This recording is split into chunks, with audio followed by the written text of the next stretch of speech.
Good evening and welcome to the January 2024 Wisconsin Chapter National Railroad Historical Society Railway meeting.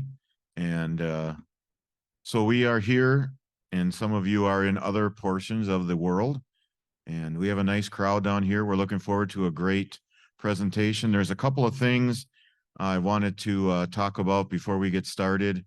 One is next month. Next month is our annual meeting. So we will be having treasurer's report. Important part is elections. And we will be also having a presentation afterwards. And the meetings usually doesn't take that long, but it's something we need to do. So if you are interested in running for a position on the board or any position, please feel free. However, in order to do that and vote in the meeting, you need to be a member of the national organization, just not a subscriber to Sparks and Cinders. So if you wish to be a part of the meeting and be an active participant and vote with voting rights, you need to be a member of the national organization. And that will be, it's coming up pretty quick. It's February 2nd. So we'll get some, we have a board meeting coming up, and we're going to get the agenda set and take care of all that. So we also, our chapter has signed up for and was granted a table at the Madison, Wisconsin Mad City Train Show. That's coming up February 17th and 18th. And the show is at the Alliant Energy Center. And we are looking for people to help man the booth. We have a couple of people, and so if you're interested, Ward has kind of taken the reins on that one, and kind of in conjunction with that announcement, we need to kind of apologize for the lateness of Sparks and Cinders. There were a few things going on besides Christmas and New Year's and those small holidays tucked in there. So I got mine yesterday. There is more information about the Madison Train Show in Sparks and Cinders and how to get a hold of Ward. We're not looking for you to commit to 4 hours or whatever. If you can help out so that Ward might be able to visit a facility that he may need to visit during the show. So again, think about that if you're going to be there, if you're one of the locals here. It's a great show. It's probably this year it may be the second biggest show because Train Fest is back in November. So we may do that show also. And so those are a couple of the announcements that I had regarding the chapter and some events coming up. I'm also looking again towards next year, the 75th anniversary. I have some ideas turning around in my head, which is scary, and because they may get lost up there. So I'd like to get together and get a meeting sometime in January, talk about some groundwork and things, and maybe get that started. And I've got a few ideas, which of course, me having ideas is always scary. So, and I know Mike now has some announcements about membership. So Mike, the mic is yours, Mike. Thank you, Keith. Thank you, Keith. That's Keith Schmidt, everyone. He is our editor of Sparks and Cinders, and he appreciates your patronage and your support and your submissions. So he's always looking for a few good articles. So just a couple of quick announcements. So in addition to next month, February 2nd, being the annual meeting of the Wisconsin chapter NRHS, it is also our program. We're actually having a program that night, and it's going to be movie night that's going to feature video presentations from at least 3 or 4 people, including Brian Buchanan, who you may know as the gentleman who had been a longtime Wisconsin Central and Canadian National employee, then went to work for Watco at the start of the Foxy, and he did one half of our Hello Foxy program a year or 2 ago.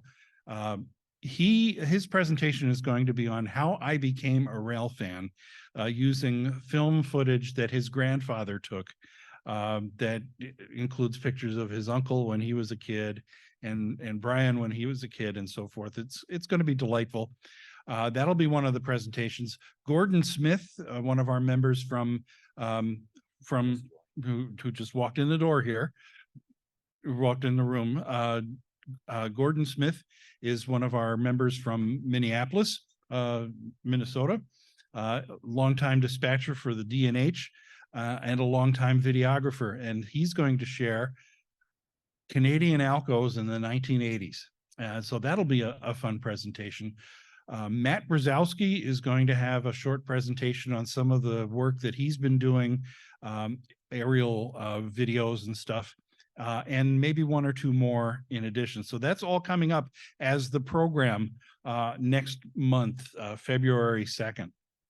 Now, before I forget, and because I usually do, and I'm announcing this at the beginning so I don't forget, is that, it takes a village. It's not just one person who kind of sits in front of you. Well, there's at least two of us, right? But we're all sitting here, we're all behind computers, and we've got this fancy equipment and stuff. And it takes a village of people to help set this up every month. And so specifically, I would like to call out and embarrass Dave Nelson, who always comes in early to set up some of the stuff. Would you give Dave a round of applause? Sal Chiafani, who's sitting up here with his back to you, wave to the folks. Sal, thank you. Keith Schmidt helps out a lot as well. So we all know Keith, but you can still give him a round of applause. Why not? And of course, Dan and Tara Grudzelanek, they help out immeasurably. Tara is our treasurer, and she is very, very welcome, happy to take your check for $20 to renew your membership in the Wisconsin chapter NRHS, or join if you have not yet joined. We hope you enjoy what you see here tonight, or online if you're, out there. You can join us online, $21 at our chapter website, NRHS, www.nrhswis.org.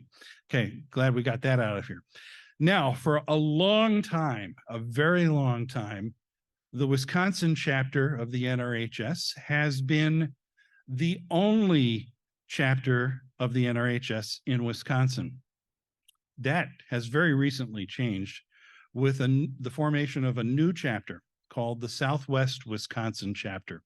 And I notice that at least one of their leaders is present in the room with us tonight on Zoom. And I'm gonna ask Barb Nemec to unmute and come forward if you'd like, and say a little bit about what your chapter is and what you folks do. Barb?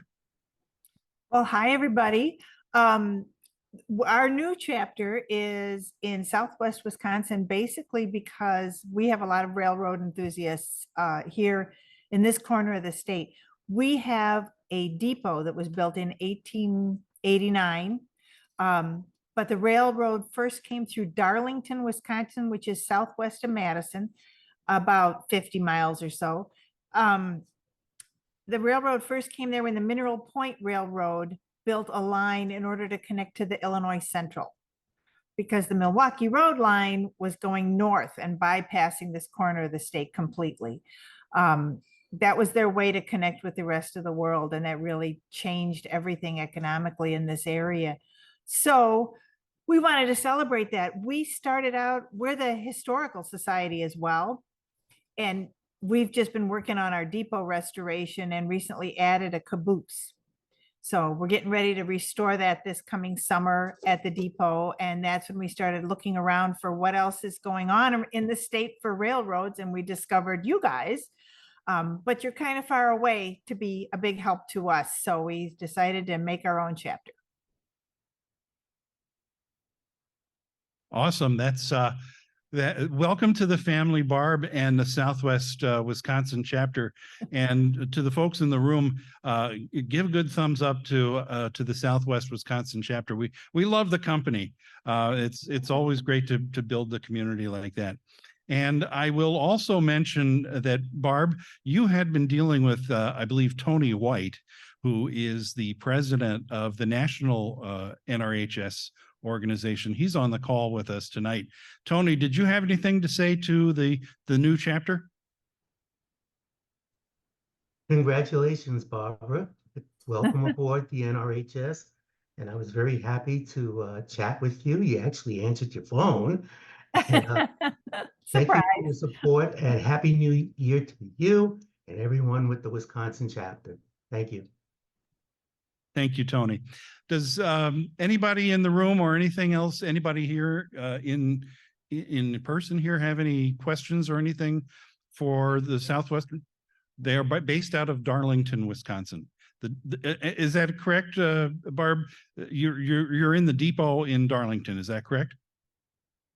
Oh, she got muted. Oh, she got muted. Okay, there we go.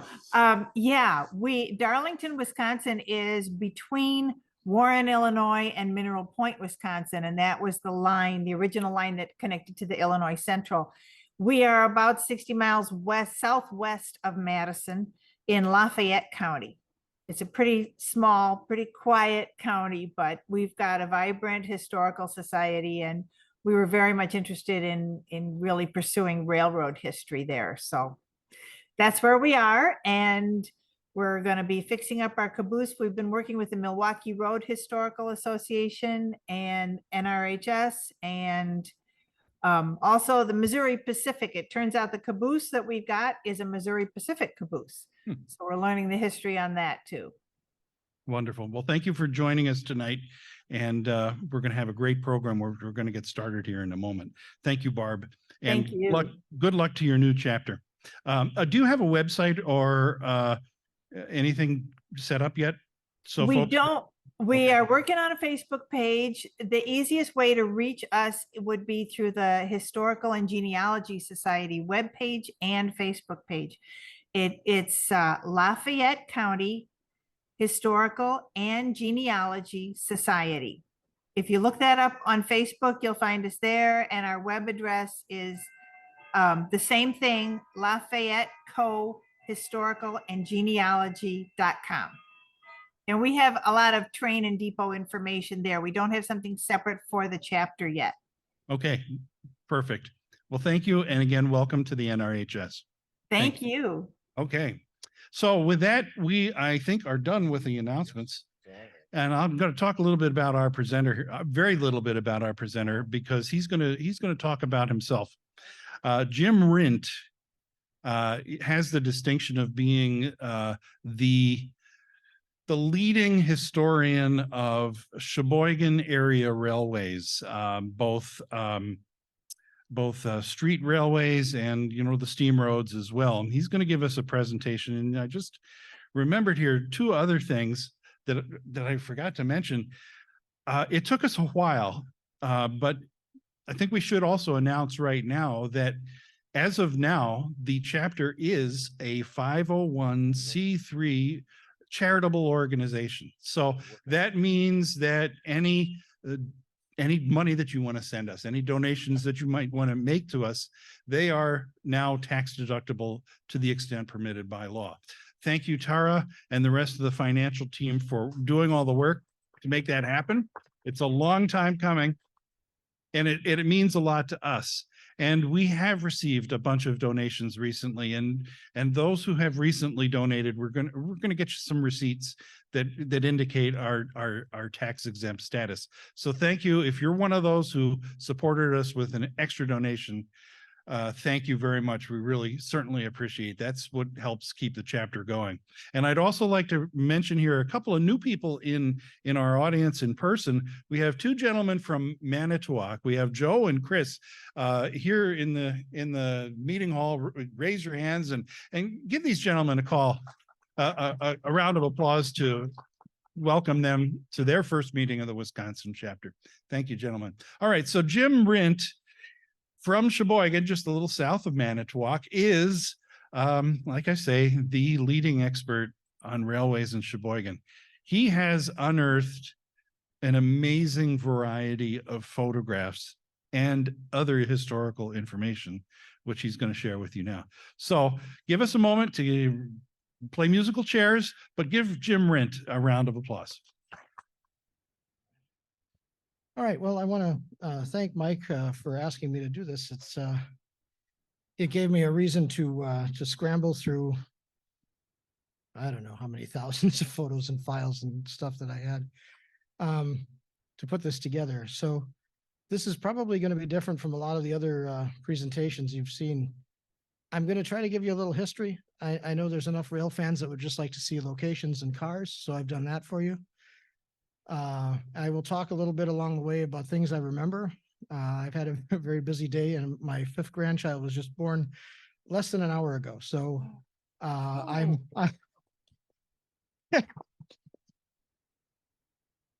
been a very busy week.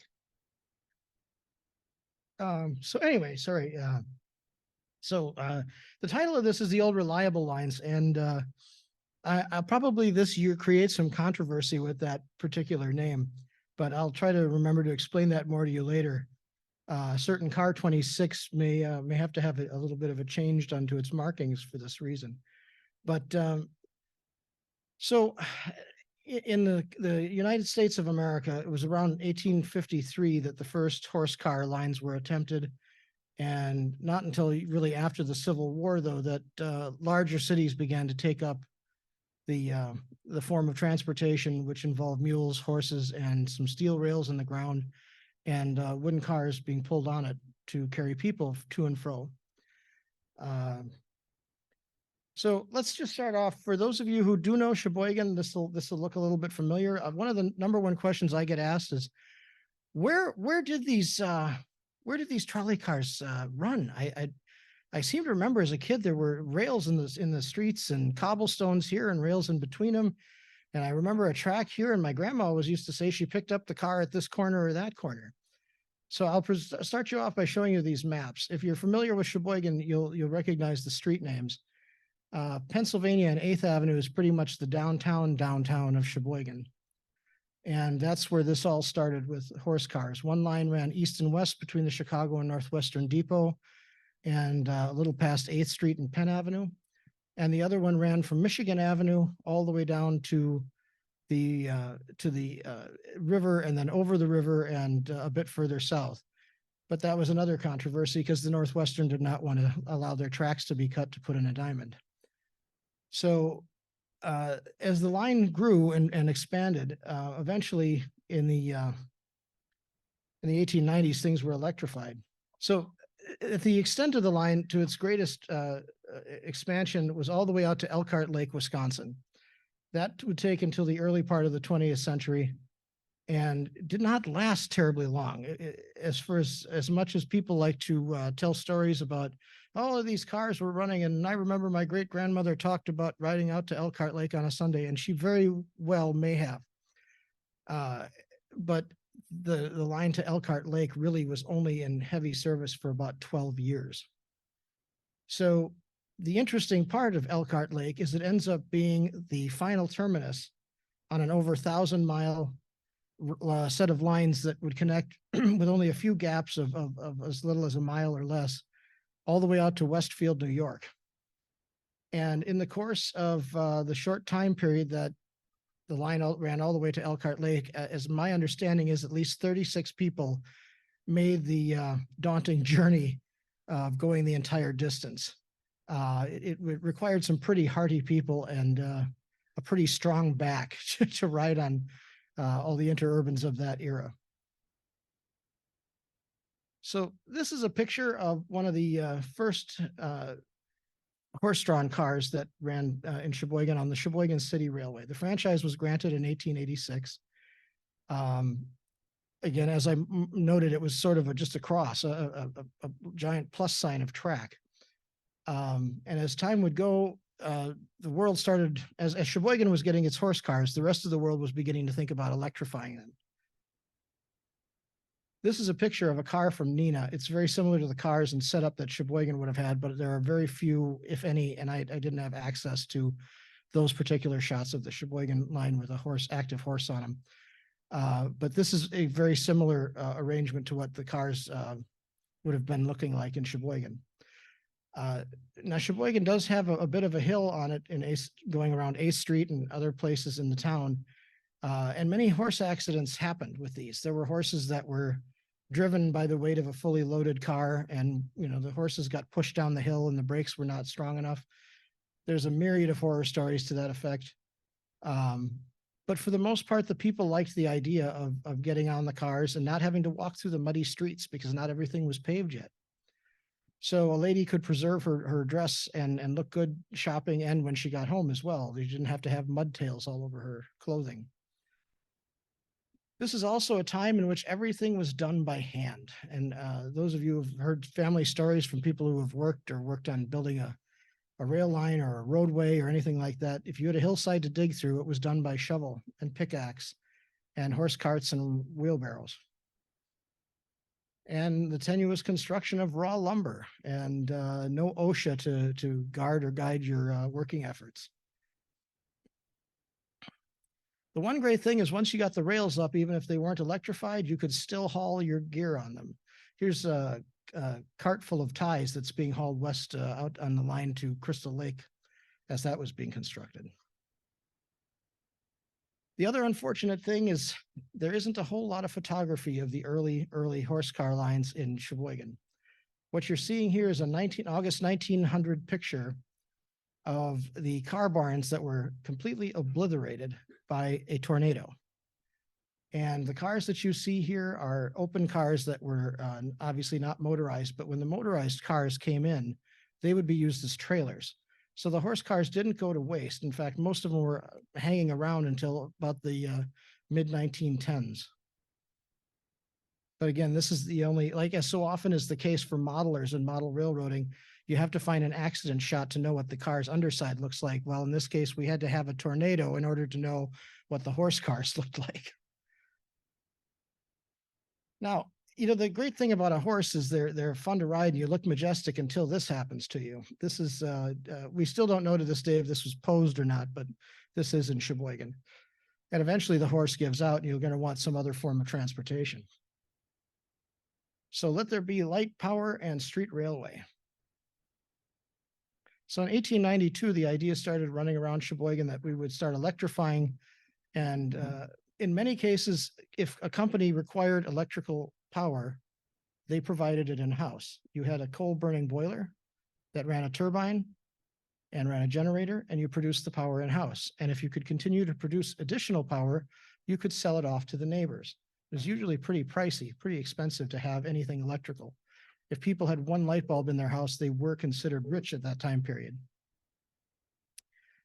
So the one thing that happened with Sheboygan is as they got electrified and they bought cars and they ran them, they kind of ran the system into the ground early on. And it's unfortunate that there was no consistency of service for a long time. And the cars would run 3 in a row and then nothing for a half an hour, which if you're running a street railway that's supposed to provide convenience, that's not the way to do it. So the reputation was that the line was horrible, that it was inconsistent and it was not worth riding half the time. Well, along comes a young man in his 30s by the name of Ernest Gonzenbach, and he felt that they could do better. Sheboygan was only a city of between 15 and 22,000 from the 1890s to the 1910s. By 1920, it was up over 30,000. But he felt that even a limited system of this size could produce profitable results. It would do it by, first of all, having a consistent schedule and sticking to it. He would make sure that cars ran every 5 minutes through the downtown. He made sure that the cars were clean. He gave the police the authority to arrest people on the cars for spitting in the cars. He also discussed courtesy. He wrote numerous papers about the courtesy we owe our customers, as well as our fellow employees. It isn't just a matter of not cursing when the boss is not looking, but creating a courteous dynamic that makes you a desirable service. He also started putting more money into advertising, which was not a thing most street railways or even regular railways did a whole lot of for locals. And he also expressed an interest. He himself was very civic minded and expressed that if the street railway is going to be successful, it needs to become an essential part of the community. He wrote papers, like I said, that were about these different aspects. Some were about profitability, some were about the courteous nature of service.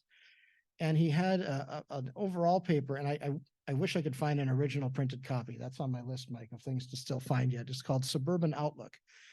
And this paper was printed and sent all over the country, and it was at numerous electric railway conventions. He was invited to speak, and the paper was sold. It was very popular, and it inspired a lot of other systems to try his same results. As a result, the Sheboygan system did become quite profitable in a very short period of time. He bought new equipment. He improved the trackage, which could be very uneven, very uneasy to ride, especially through the interurban areas where the ground can change how many times in a day due to the weather that we have in Wisconsin. So he would talk about what our service means to the county, to the city, and to the people, and to us. What does our service mean to us? Do we want that reputation? That's good. He went so far as to declare that any motorman could give a free ride to any child, regardless of economic circumstance, for free, home from school in bad weather and cold temperatures, especially if the child looked like they didn't have the proper clothing to suit the weather. He said, give them a free ride. It's going to mean that much more to them that they get home safe than it is to us to get a nickel. So one of the things that a lot of electric railways, interurban lines did is they would create parks that were designed for entertainment venues. Many people know that North Shore had a big involvement with Ravinia Park down in Illinois, and that venue still holds concerts to this day. In Sheboygan, on the very far south side, they had Lakeview Park, and they built Pabst is actually the company that built the first hotel there until it burned down. And then the electric railway built the second one to replace it. But they would have numerous summer events, concerts, special outings, swimming days, special rates on the hotels just to get people to come out and try something new. They'd have pig roasts and corn roasts and beauty pageants and dancing pavilion events, just a whole bunch of things. You could see a magician on a Saturday night who came from as far away as Chicago or New York. And these were popular, and they gave a destination, and they gave you a reason in a time in which people didn't have cars and city people didn't always have horses.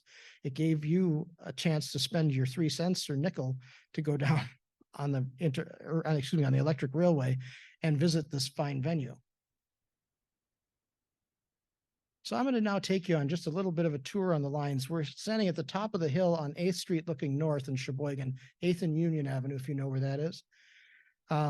The tracks did go further south where they connected with the Milwaukee and Northern, which ran, later became part of the TM and ran all the way down to Milwaukee on their regular daily interurban service. But I'm going to focus mostly on the downtown and then the lines west.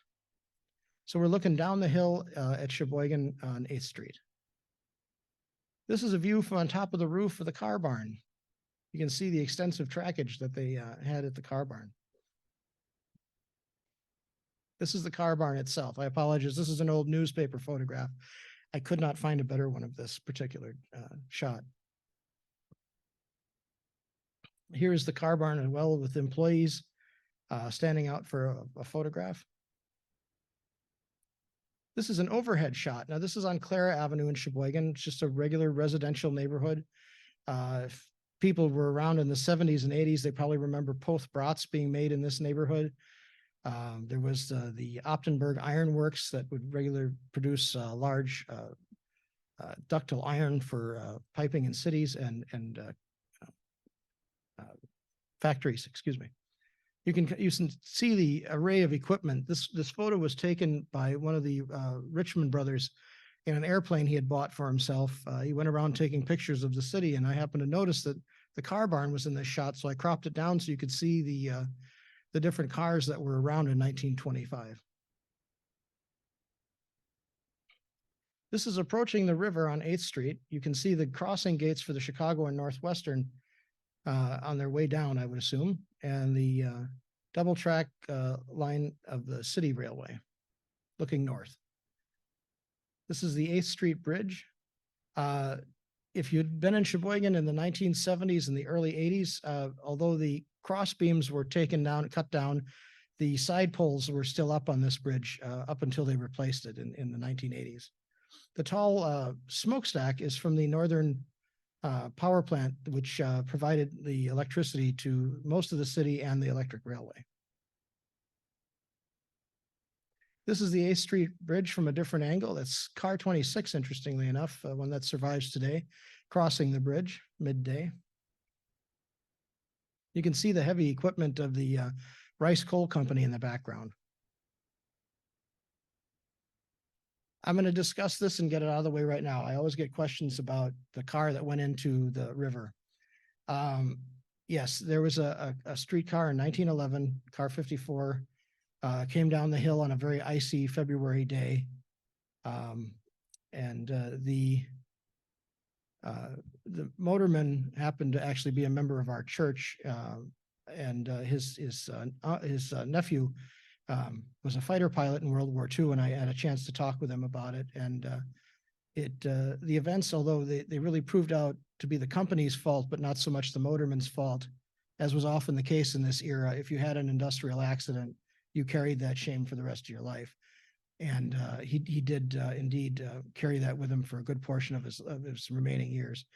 There were 3 teenage girls that died. They drowned in the car. They did attempt to get them out, but it was dark, murky water at a late hour, and nobody was able to find their way out of the car except for the motorman and 2 others. This is, like I said, right on the 8th Street Bridge in the Sheboygan River. This is the crowd standing around trying to catch their view of it, looking northward. You can see the cars. They're trying to pull the car out by hand, and it didn't really work, as I understand it. So finally, they got the Rice Coal Company to bring their tug Peter Rice over with a gantry on it, and they pulled the car out of the water. And the car did run until the mid-1930s, once rebuilt. But there was a lot of shame, and the newspaper had a big headline that said company is blamed. It was given blame by the court, assigned blame by the court. But let's get out of that and keep moving north. This is the power plant, and not a terribly great shot, but it's a chance to show you a coal barge that parked behind the power plant to deliver coal to the plant. You can see it, the power plant again on the left side of the road, and a motorcycle cop coming down the way here. And if you look on the right side, I like to always point out interesting little things. If you've ever seen the Wadhams gas stations that used to be in Milwaukee, Sheboygan, and Oconomowoc, all over the place, that is a Wadhams station off to the side there. And a good friend of mine, John Dornfeld, actually made a kit of that for a museum display, and sold them ever after. So this is approaching Jefferson Avenue in Sheboygan. Now that is the TM, which shared the rails with the Wisconsin Power and Light at this point. 8th and Jefferson, which does not exist anymore. When they put in Plaza 8 in the 1970s, that mistake took care of this road once and for all. And when they rebuilt it now, there's sort of a wine glass shaped in and out to 8th Street in downtown Sheboygan at that location. So it does not look at all like this anymore. Now this is the second Milwaukee Northern Terminal. It still exists to this day as the Victorian Chocolate Shop in Sheboygan. If you have a chance to stop there, please do. They have wonderful fine chocolates, but they also have no problem telling you what little they know about the building, and they don't mind you looking around and asking questions. Very, very kind people, and a very interesting depot. This is taken from on top of the bank building, if I recall correctly, looking south, just to give you a different view of where we've been. Now this is looking west on Pennsylvania Avenue towards the depot. We'll take a run down that way and take a look at that branch. This is the Pennsylvania Avenue Bridge.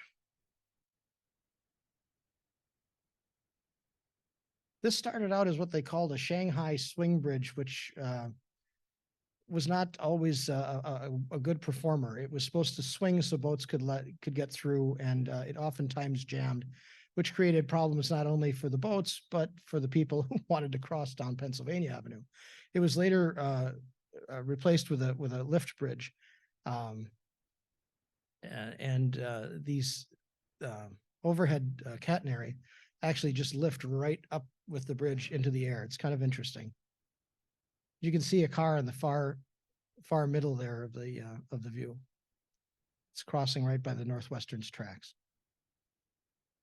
Back again to 8th Street. We're looking north again, looking at the one of the Bernie cars running down the street. And another view looking down 8th Street. I have quite a few of these. There's a lot of shots of this. Out of 2,000 shots, I managed to get this down to 119, so forgive me, I tried my best. This is 8th and Michigan Avenue, around 1910. You can see quite a lot of the tracks in the street. Imagine having to do all that paving by hand with bricks. This is a postcard view of a photograph at 8th and Michigan as well. That's Holy Name Cathedral in the background. This is one of the lines close to 4th and Lincoln Avenue. Just wanted to show you what the street railways looked like. I wish more of these shots had the cars in them running down the rails, but at least we get a sense of where the cars ran and what the condition of the roads were. And again, 4th Street looking down to the north. For a lot of residential people, this was the way to get around. Many of the employees of Kohler relied on this for many years. It was the only way they could get across town because nobody could afford an automobile yet at this time. Now, as we move west, this is a connecting line with the Chicago and Northwestern to the Wisconsin Power and Light. This is near Kiwanis Park and Wildwood Cemetery, if you know that area. The building off on the right is the Wisconsin Power and Light's freight house. It's actually quite a massive building for a small city's interurban railway. They did eventually rent out a good portion of this building to other companies, and it would eventually be bought by the American Excelsior Company, and it still stands to this day. But it's a sizable freight house for that endeavor. You can see here. And that is the one locomotive, Baldwin Westinghouse locomotive that was able to pull heavy freight for the electric line. Now, at this same site where the freight house was, the Interurban line also offered gravel of different types to people for sale, but it also had it in-house for its own uses in the event of need for repair or reballasting. This was one of those lines where they run the cars up onto the trestle and then dump the car down through the tracks. Now, as we head west on Erie Avenue, this is looking back into the city. This was actually one of a couple of photographs I managed to find in a 1916 and 1918 copy of a bulletin and journal about Wisconsin highways. It had nothing to do with the interurban. It had everything to do with the highways. And that's where I've found a lot of very interesting and telling photographs has been in peripheral. You know, you find them in journals that you wouldn't think would have anything about your local electric railway. This is another one of those such shots. Both houses that you can see on the far left and the far right still exist to this day. Now we'll move out into the Kohler Company. I want to put in a plug for a friend's book. Pete Federer has written extensively about railroads in Sheboygan County. He's done a great job of pulling newspaper articles out that are relevant and putting them into a journal form in these books. And he has one that is about Kohler and the railroad. You can get it through the Sheboygan County Historical Society. It's a really interesting book, and it talks about the company's relation to transportation in the county and the world, and how in many cases the employees relied exclusively on these streetcars, to the point where when there was a strike among the streetcar workers, Kohler discussed creating its own streetcar line into the city to access employees. This is looking southward down High Avenue. The entrance to the Kohler plant, you can see the tracks there. They actually had a spur into the company to pull out cars. There was a connecting service all the way down to Chicago through the North Shore and the TM. They used to call them the tub trains. They would get a TM car or a North Shore car all the way up here, and it would be brought out to Kohler. They would fill it with tubs, and it could be run downtown into downtown Chicago for use at plumbing suppliers. Now it brings up another interesting point about, as much as passenger service is what we mostly think about when we think about electric trolleys or interurbans or streetcars, it's still less than carload freight and small shipping and some full car freight is still a lifeblood to many of these lines during this time. If they didn't have the freight, they would not have lasted as long as they did. And it was said of Sheboygan having, it was a city of four C's: cheese, churches, children, and chairs. And being that the chairs was a big business, the one time we had over 16 chair manufacturers in Sheboygan. Some companies had a reputation that if you ordered through the telegraph by 10 a.m., you could have your chair down to Milwaukee by 3 p.m. and by 5 p.m. to Chicago for an express order. That's pretty quick in that era, I should think. Here we have two of the later cars, numbers 30 and 31, or excuse me, 31 and 32, hauling Kohler employees to the Kohler Company picnic, the very first Kohler Company picnic, 1929, I believe it was. Now, this is the high bridge that ran through Ravine Park in Kohler. There are only two known photographs of this, and this is one of them. This is when it was being scrapped in 1942 to 43. The other one looks through the trees, and you can't tell the bridge through the trees. So this was the better one that I chose. And this again came from Pete Federer in his book. But you can see that this trestle was as high as, I believe it's at the deepest point, 85 feet. It was quite the ravine to pass over, and the bridge was over 290 feet long. It caused several deaths when people exiting a tavern and deciding to walk home thought it would be a great quick passage across the ravine and tumbled to their deaths in drunkenness in the middle of the night. Now we're moving out to Falls Junction. This is where the line does splits. It goes down to the depot in Sheboygan Falls and also heads west on what was originally Highway 23. It's now Sheboygan's County C highway. Car 27 is on County C, and car 25 is about to head down the hill to the depot in Falls. Here's a backside view of that same area. A lot of traffic through here. If you're ever in Sheboygan Falls and you note that the rail line has been rebuilt, you can see obviously where to the left of this on this photograph, the Chicago and Northwestern's tracks. They still exist to this day. They've been rebuilt in very fine condition. And if you look at the very full flourished tree-filled hillside, you can barely see it, but there's like a shelf where the Interurban used to run along there. This is the backside of the Sheboygan Falls Depot, a pretty simple affair. Just a pass-through depot, even though there was no passing any further than the depot. And the normal convenience behind the building. Here's the front side, and to the right again, you can see the Chicago and Northwestern's trackage. Now, as we head west down County C, today is County C, back then Highway 23. This is at Pine Grove, in the area around Pine Grove Station. A very popular place in summer for local concerts and weddings. They had a barn that they would open up, and I don't remember if there's a restaurant still in work today there, but the hair has been on and off for many, many years. This bridge lasted up until the car bridge lasted up until the 1960s, and a wider view of it. What's interesting in this, many people tell stories of the cows eating out of trolley cars as feeder cars. So like what happened with car 26, when the cars no longer served a purpose and they were mechanically worn out, you take the wooden body off of the trucks and you sell it to somebody. They'll use it as a shed or a barn, or in this case, a cow feeder. They would fill it with corn all the way up to the windows, and the cows could just lean their heads right in and start chewing away at corn.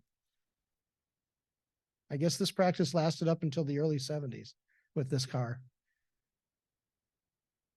Another view of Pine Grove. Now this is further west. We're almost all the way into Plymouth at this point. And this is what was called the racetrack. I'm sure that you've seen different color postcard views of this around. The Interurban obviously used this as a perfect way to advertise that you won't get covered with steam locomotive soot if you ride on the electric lines. Neither one of these was a high-speed line, obviously, and the passenger traffic on the Northwestern was really only twice a day, I think, and maybe 4 trains a day back and forth, 2 trains back and forth per day on this line all the way out to Fond du Lac. But it was enough to create a competition if they were leaving the stations at the same time. And everybody always loves a good competition. As we enter Plymouth, this is near Reed Street. Northwestern had a tower, a gate tower, just before the crossing. And then standing on the crossing, this is the freight house in Plymouth. And if you look to the far left, there's a little depot on the far end. And for many years, nobody could figure out what was going on in this photo. There's a photo coming up I'll show you that takes a beautiful picture of this depot, but nobody knew where on earth, how did these cars that ran all the way through the city, what were they going into there? Was there like a pass through or what? And what's with the bridge over the top? Well, I worked for Sheboygan County's treasurer's office for several years. And during that time, I was able to find the land records for this. And it turns out there was an overhead drive coming off of the subdivision that was up on top. And it was a very quick turn. Many of you, I'm sure, have seen intersections that have been broadened and made much safer for car traffic. Well, apparently a couple people took their cars and Dukes of Hazzard off the end of them into the train tracks at some point, enough so that it was decided to take that particular bridge down. It was more of a hassle than it was a convenience. Again, another view, you can see the overhead bridge, the freight station here. And the substation in Plymouth has not been built yet in this particular photo. Here it is again, with the substation built. This is the 1930s. And here's that depot. Sort of a similar style to the one in Falls, except that it actually had a backside to it. It stopped. This was the end of the line for a long time. Eventually a group came along, and as is often the case with railroads, a company was created to build another line so that you didn't risk your own company's financial health on construction costs. And there were many sponsors behind it and many parties that were interested in creating a line that would go from Sheboygan to Plymouth to Fond du Lac and then up to Appleton and possibly even Green Bay.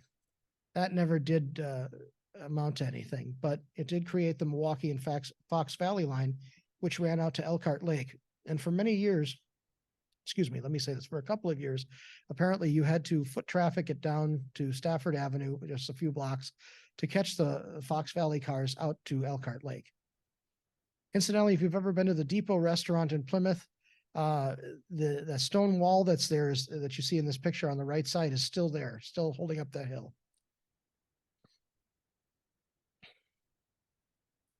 I don't know how well this is going to show up on the big screen. Okay, I tried to color the Interurban line in red so that you could see it, but I wanted you to get a sense of where the cars came in. The word City of Plymouth in the bottom right is where the line came in to the city and followed the Northwestern right up to the depot. And then it's interesting that within 1 block space, you have 3 major railroad line depots. You have the Interurban line, you have the Milwaukee Road, and the Northwestern. So there's don't say you can't get in and out of Plymouth. Don't let anybody ever tell you that. So when the Fox Valley line was connected to the Sheboygan Light Power and Railway, then the line curved and followed down Stafford Avenue onto Mill Street, and then up and out of the city on, again, what was at the time Highway 23 for a short bit, and then turned and followed again the Milwaukee Road and the Northwestern straight out of town, to which point where they split, and the Northwestern and the Sheboygan Light Power and Railway continued up until what is today County J, near the Girl Scout camp. Here's some of the trackage in Plymouth under construction. That's a Milwaukee Road train on the bridge in the far back. This is looking west. And this is looking east on the other side of the bridge. Interesting story goes that when they finished this line, some engineer must not have done his calculations right, because they tried to run the first cars under the Milwaukee Roads line, and the car almost took its roof off. So they had to go back and dig a little deeper. That delayed service about a month and a half. This is looking at the line heading out of Plymouth. And again, further out, this is ballasting the tracks en route to Crystal and Elkart Lakes. And the crew working their duty. And this is another one of these interesting points that people often ask questions about. This is called Wolf's Point. The farm was owned by a man named Wolf, and the property there, they had to dig under the Chicago and Northwestern's tracks heading west to Glen Beulah and Fond du Lac. And the clearance on this, you can see, is only about 18 inches. So that trolley pole dipped really far down, and they would go through that at about 2 miles an hour. On a personal note, I would not go to this area today. The people who own the land currently do not like people traipsing over their land. However, a decade ago, I myself, one winter day, decided to, since there was less foliage and also no mosquitoes, to just kind of take a look at where this Wolf's Point would have been. And I start walking out, and I'm walking out, and I just stop to kind of get my bearings, and I look down, and I see the north side abutment to the bridge. And then I look behind me, and I see the south side abutment to the bridge.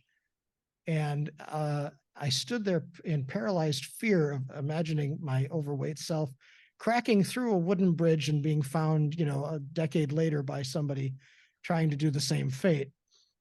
I did go back in spring. I wanted to check it out again, and thankfully I found out that they had filled it in. So I was in no grave danger, but it did create a good story to tell for the rest of my life.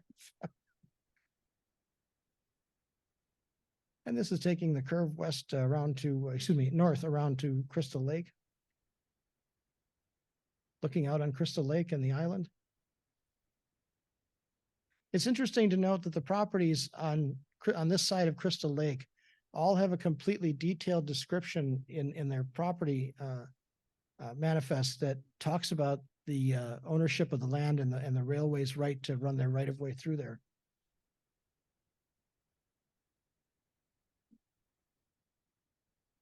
Again, looking out on Crystal Lake, you can see there was a spur. This spur would change numerous times over the years, hauling sometimes wood and logging out of and other gravel from small pits that were dug up the hillside. There's a great glacial till that lays out in this area and makes for great ballast and gravel and just regular road gravel. And this was a popular place in summer, great place to get ice cream, as I understand it. This is a shot that was taken by Russ Porter's brother.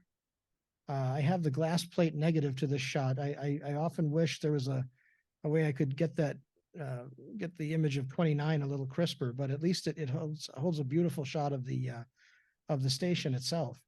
And the house behind it still stands to this day. Another shot of the pavilion station. Boy, if only people got dressed up like that to ride a streetcar today, huh? Can you imagine?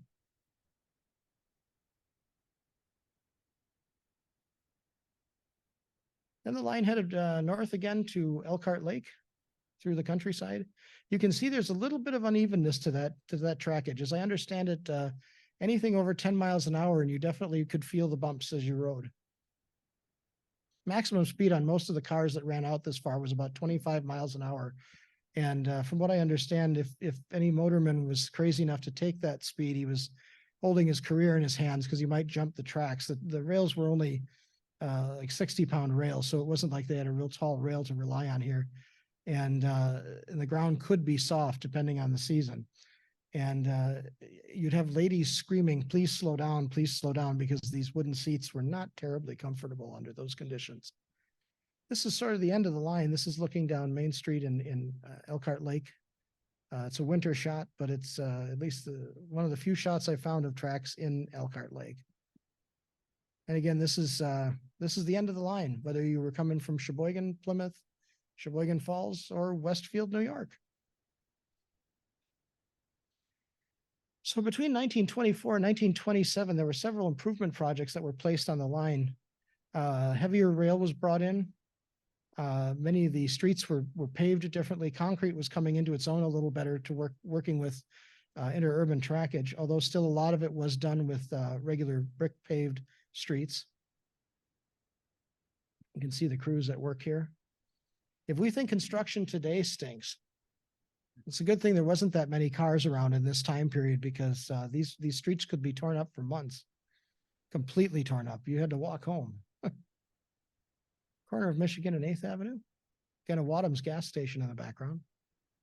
A lot of interesting building advertisements as well.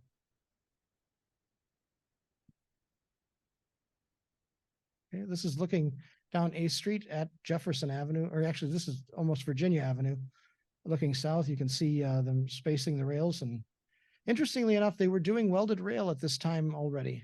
I was not aware of that until this past summer.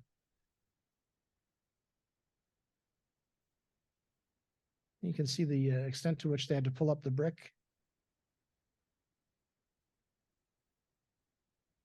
There they are stacking to reuse the brick. That's how we used to recycle. This is the corner of 8th and Penn Avenue. About 5 days apart, you can see they really, when they tore up the place, they really tore up the place. One of the interesting things that came out of this rebuild time was the new depot that, like I said, is the current chocolate shop, was put into place. This was actually the Milwaukee and Northern's depot, but they had a lease agreement with the Sheboygan Railway to use the property, since it would be more convenient than building a competing depot at another corner. This is way out near Crystal Lake on County C. This bridge in the upper upper left-hand corner is the original wooden bridge that you saw being assembled in one of the first shots that I had on here. And it was being replaced with a large steel girder bridge.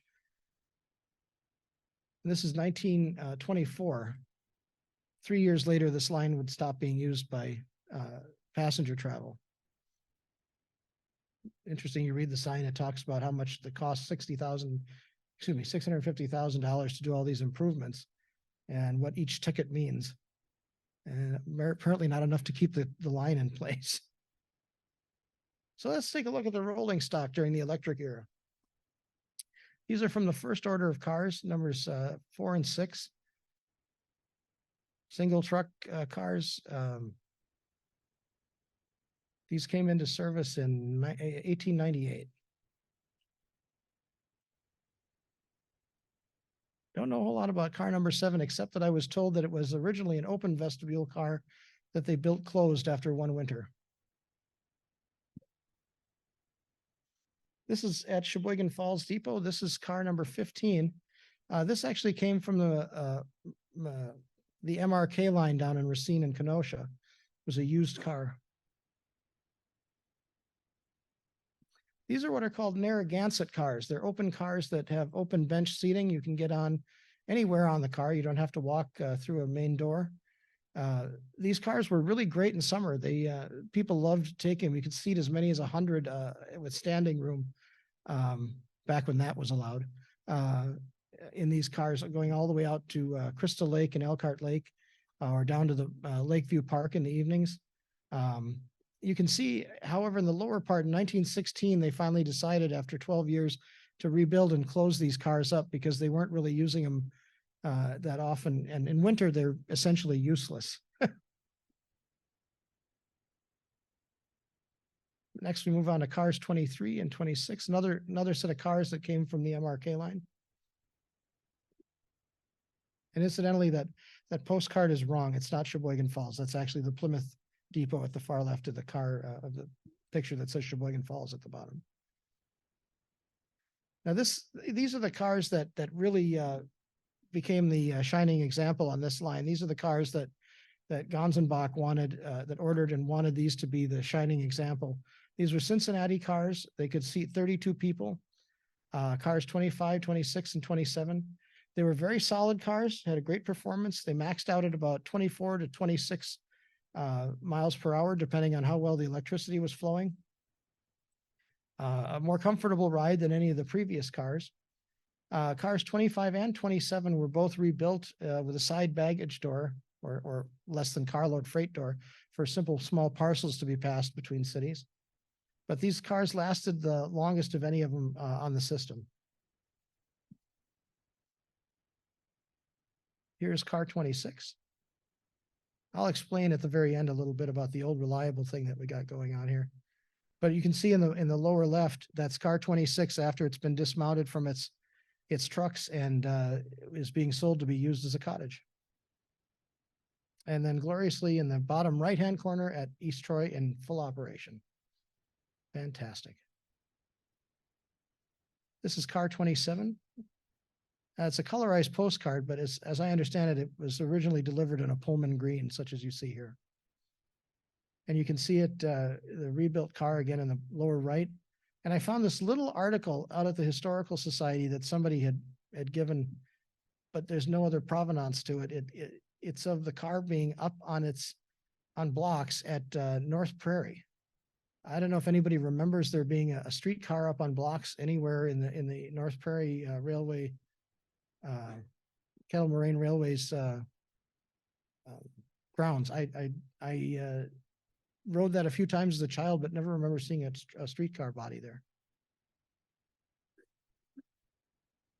Next, we have the big Cincinnati cars. These were just another 4 feet longer than cars 25 through 27. They were a little bit heavier, and they were the ones that were originally lettered up for the Milwaukee and Fox Valley. There's a neat shot of car 28 turning on to Stafford Avenue, but I could not find it anywhere. I know I've seen it in a book somewhere, but I haven't seen it since. Car 29 again at the Crystal Lake Interurban station. Car 30. Now this is interesting. This was a photograph that came out of the Sheboygan Press's archives. They basically put white paint around the outside edge of it to mark it, to have it reprinted and then cut so it could be put into an advertisement. It's incidentally, let me just go back to that one for a second. Car 30 head on is in at least 28 different small cities postcards that I've seen where they faked an interurban car running down the middle of Random Lake, Wisconsin, Johnsonville, Wisconsin, somewhere in Illinois, one place in Nebraska actually used car 30's image. So car 30 has been all over the country, apparently. St. Louis cars of 1914, 31 and 32. We saw those earlier at the Kohler picnic. These are really good, solid runners, I guess, from my understanding. They were easy to maintain and could haul a full load, and they were always used during the Kohler rush hours and shift changes. This is taken on Clara Avenue in Sheboygan. Those who would know, there's if you look at the far right, that is the original Sheboygan and Fond du Lac depot after it was removed from its original location and put as a home just to the south of Clara Avenue. Car 32 undergoing some repair and painting. The Cincinnati cars, these were built in 1902. I'm kind of going numerically here. It just seemed the easier way to go with this. These cars were single truck. They were meant for streetcar use, and that's exactly what they were used for. They ran up, as I understand it, each one had over 1 million miles when it was all said and done. Car 56 down in the far right lower corner was eventually used as a salt car, they called it. They would fill it up with a brine tank and run it out on the streets to help salt the streets in winter. It essentially killed the frame of the car over a couple of years. These double truck St. Louis cars originally started out in Oshkosh and were sent to Sheboygan when the service was cut back. Apparently these had a very nice ride to them going through the streets of Sheboygan. The lightweight cars, numbers 150 through 154, were essentially the heart and soul of the streetcar line and the interurban line through a good portion of the 1930s. They racked up many miles. They were easy to operate. They were one-man operating cars, and people didn't complain about the ride. So two of them were destroyed eventually in accidents that took them out of service. The Bernie cars, numbers 171 through 74. These, again, just small, lightweight street cars, very popular all over the country. Chicago had them, New York had them, everybody had Bernie cars. There's also a lot of line equipment and service equipment that goes with running an interurban line. You can see line car 102 here in two different photos, working on the lines heading west of Falls. Car A that you see here is a car that was also pictured earlier in the shots at Plymouth at the freight depot. It was a freight. It started out as a freight and passenger car and an express car, and was later deemed useful for all freight. And as any TM person knows, you can see the brush cars that clean the streets in winter or in dusty conditions. As I understand it, those brushes are all wicker. I think they still that to this day down at IRM, if I remember right. Motor flat, number 108, kind of an interesting little phone booth on a flat car kind of operator. And this is the same sort of situation as 108, only this one was set up to be a gravel train, 3 trailers and 1 motor flat with sides on it. It was later rebuilt to be the locomotive you see in the lower left-hand corner, number 109.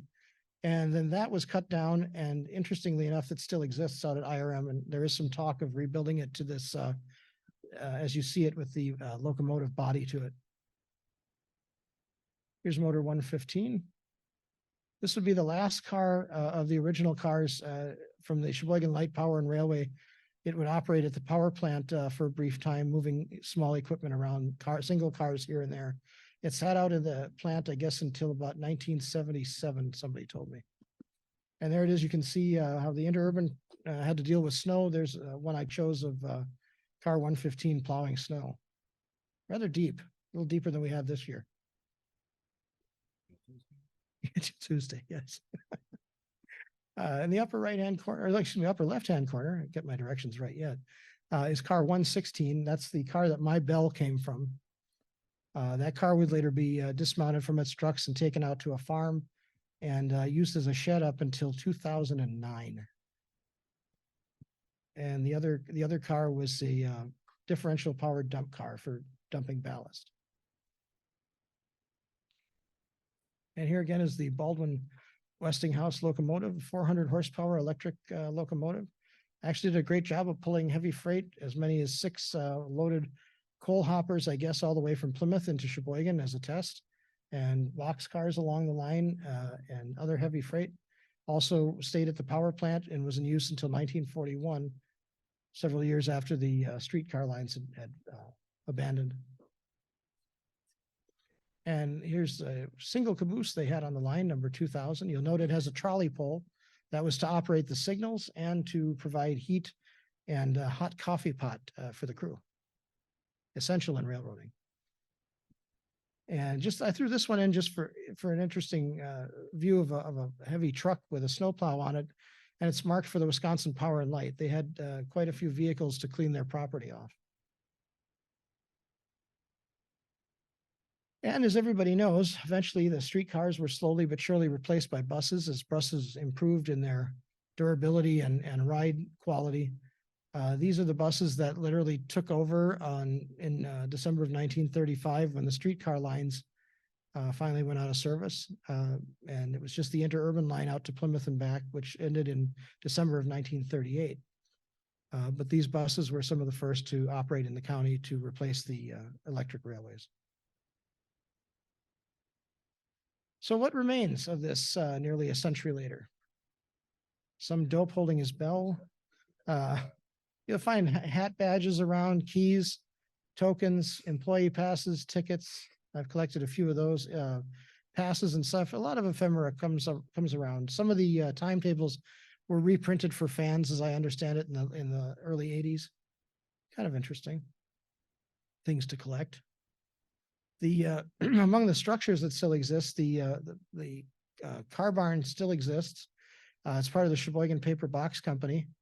If you walk up to the building, you can actually still see places where the wires went in and out of the front of the building and where the original tall doors were for the cars.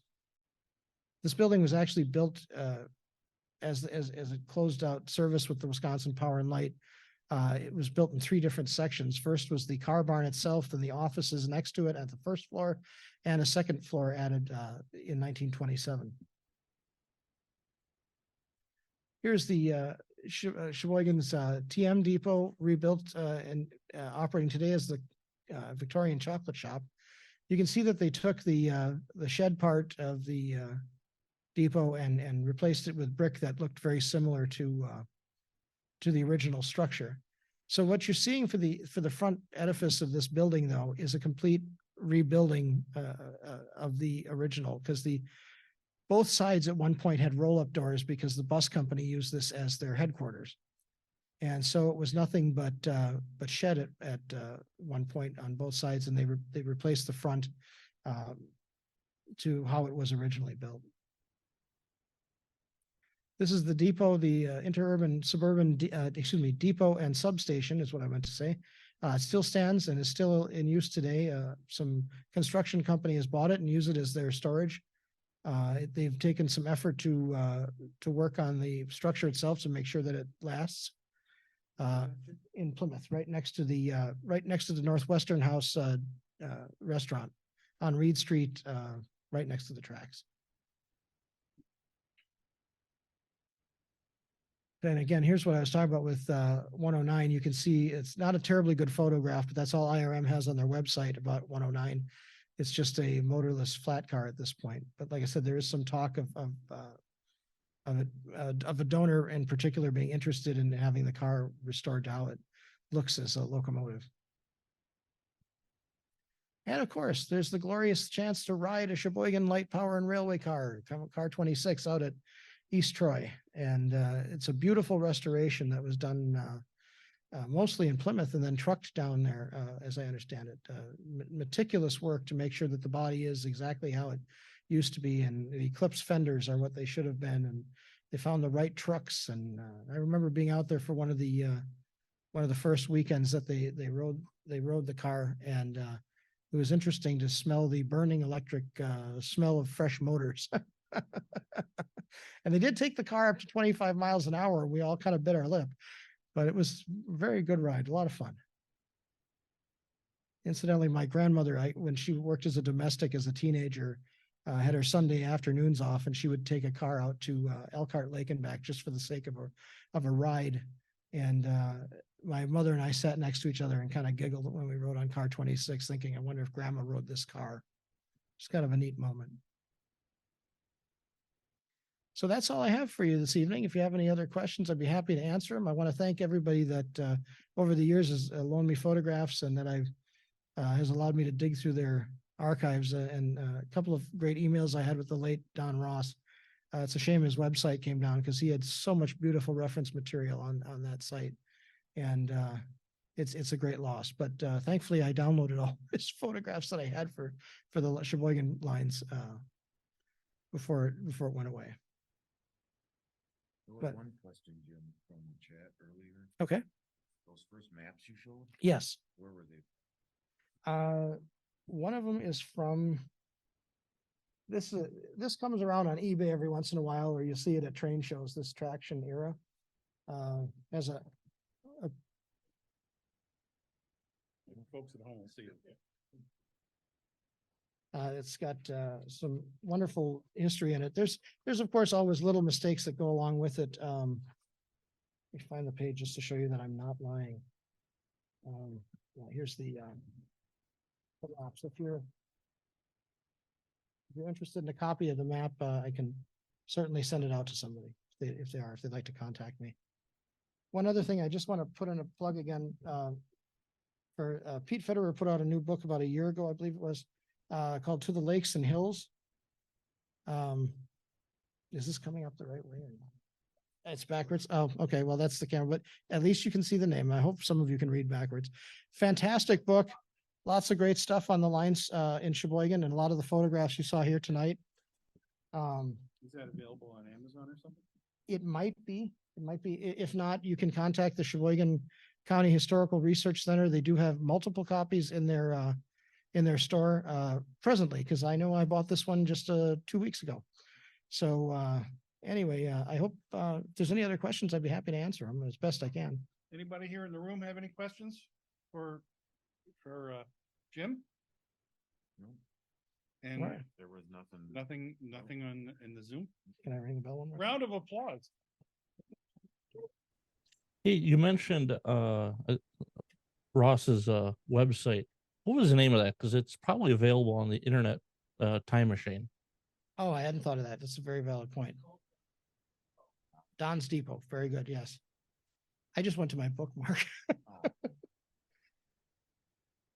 Any other questions or? Oh, No, if you do have a question for me directly, you can email me. It's Rindts Relics, RINDTS RELICS @gmail.com. Someone was asking how to get a hold of me. Ah. There we are. Okay. And thank you everybody for sitting and listening to me. I appreciate it. Have a great night. Okay.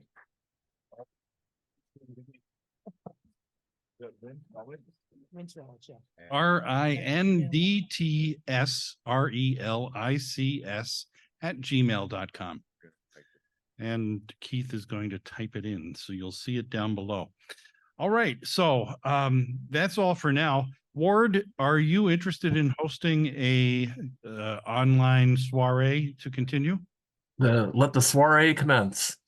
All right, so we're gonna turn off here in our downstairs headquarters. I wish everyone a happy new year. Thank you all for tuning in today, or thank you for joining us here in the church basement. We certainly hope you enjoyed Jim's excellent program. Well, once again, let's give him a round of applause. Remember, next month, February 2, is the annual meeting of the Wisconsin Chapter National Railway Historical Society. And then following that brief business meeting, we are going to have a presentation of Movie Night featuring videos from several prominent railroad videographers. So we hope you stick around for that. Anybody who's on the Zoom, you're more than welcome to stick around and enjoy some camaraderie and good cheer.